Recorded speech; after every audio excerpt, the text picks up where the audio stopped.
ওয়ালা আলি সাইয়্যিদিনা। দম হবে না কোনো হুজুরের এটা প্রমাণ করে দিতে যে এই মৌলুদ যে আমি পড়লাম এই মৌলুদের এত এত ফজিলত। মৌলুদ শরীফ বা মৌলুদ পড়া আপনারা হয়তো অনেক বাড়িতে অনেক হুজুরের সাথে অনেক সময় মৌলুদ পড়েছেন।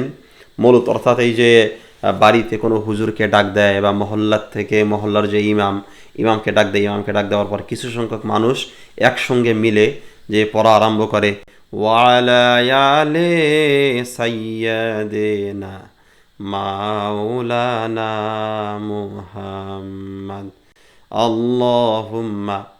এভাবে যে দুরূদ শরীফ যে পড়ে এটাকে আমাদের গাঁও গ্রামে মৌলুদ বলা হয়।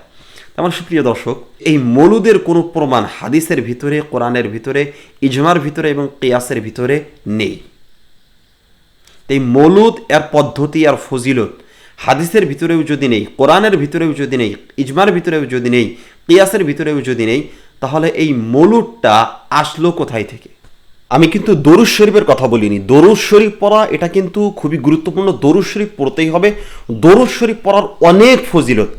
আমি যে কথাটি বললাম সেই কথাটি হলো যে ট্রেডিশনাল দরুদ। কিছু সংখ্যক মানুষ মানে এক জায়গায় জমা হয়ে ট্রেডিশনাল একটি সুরে, বিশেষ একটি সুরে যে দরুদ পড়া আরম্ভ করে এবং এই সুরের কারণে সেই দরুদের ভেতরে, দরুদের উচ্চারণের ভিতরে ভুল করে ফেলে। যেমন দেখেন, সহিশুদ্ধ দরুদ হলো আল্লাহুম্মা সাল্লি আলা মুহাম্মদ ওয়া আলা আলি মুহাম্মদ। তারা কি পড়বে?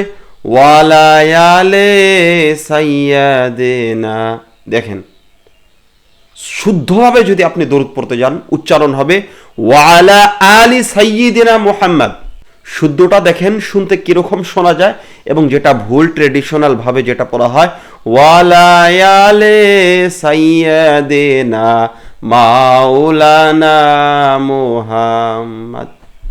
এই দরুদটা আপনি যদি কোনো অ্যারাবিক ব্যক্তির কাছে গিয়ে যদি পড়েন, সে ধরতে পারবে না যে আপনি দরুদ পড়ছেন না অন্য কোনো মানে বাংলা গান গাচ্ছেন।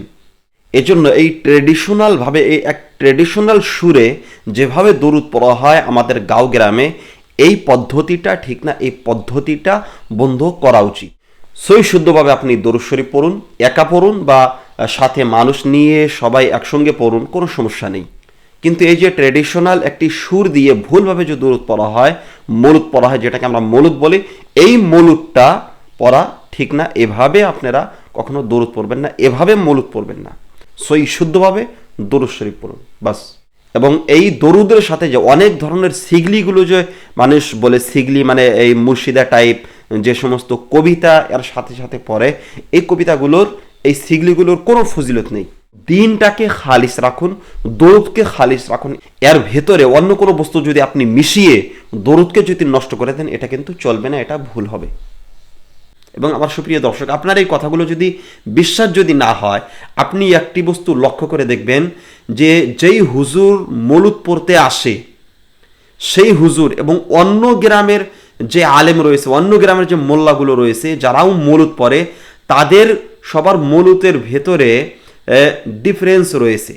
এক গ্রামের মোল্লা যদি এক ধরনের করে যদি মৌলুদ পড়ে, অন্য গ্রামের এক মোল্লাকে দেখবেন যে সেই মোল্লা, সেই আলেম অন্য ধরনের করে মৌলুদ পড়ে।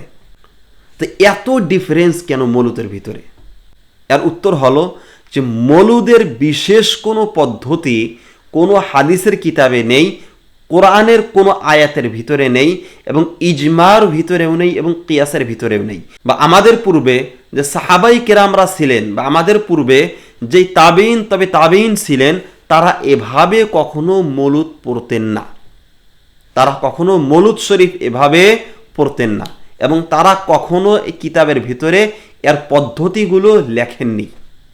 কারণ এটা নেই শরীয়তের ভিতরে। এবং যে বস্তুটা মানুষ নিজে সাজিয়ে নেবে সেই বস্তুটা বেদাত হয়ে যাবে।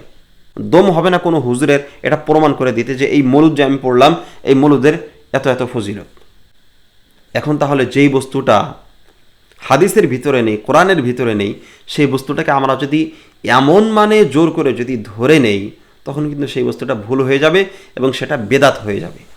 এজন্য আপনি যদি কোনো হুজুরকে আপনি যদি দাওয়াত যদি করেন, মহল্লার কোনো ইমামকে যদি দাওয়াত করেন, সেই হুজুরকে আপনি এই কথা বলবেন না যে হুজুর মৌলুদ পড়েন। সেই হুজুরকে মৌলুদ পড়ার জন্য বাধ্য করবেন না।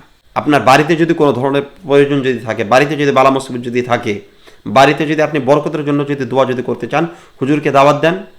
দাওয়াত দেওয়ার পর হুজুরকে আপনি সমস্যা বলেন যে এই ধরনের সমস্যাতে আপনি মানে আমাদের জন্য অল্প দোয়া করে দেন। তো সেই হুজুর কোরআনের ভেতর থেকে কিছু আয়াত পড়ে বা কোরআনের কোনো সূরা পড়ে বা দরুদ শরীফ পড়ে যদি দোয়া করে দেয়, এই দোয়াতেই আপনি সন্তুষ্ট হয়ে যান। সেই হুজুরকে মুলুদ পড়ার জন্য বাধ্য করবেন না। আসসালামু আলাইকুম রহমতুল্লাহ বরকাতুহু। আমার সুপ্রিয় দর্শক, কথাটি মনে রাখবেন এবং ভিডিওটি শেয়ার করে সবাইকে জানার সুযোগ করে দেবেন। এবং কারো যদি কোনো ধরনের প্রশ্ন যদি থাকে, কমেন্ট বক্সে অবশ্যই প্রশ্ন করতে পারেন, আমি ইনশাআল্লাহ উত্তর দিয়ে দেবো। কমেন্টেই হয়তো উত্তর দিয়ে দেবো, বা প্রশ্ন যদি খুবই গুরুত্বপূর্ণ যদি হয়, আমি ইনশাআল্লাহ তার উপর একটি ডেডিকেটেড ভিডিও বানিয়ে দেবো।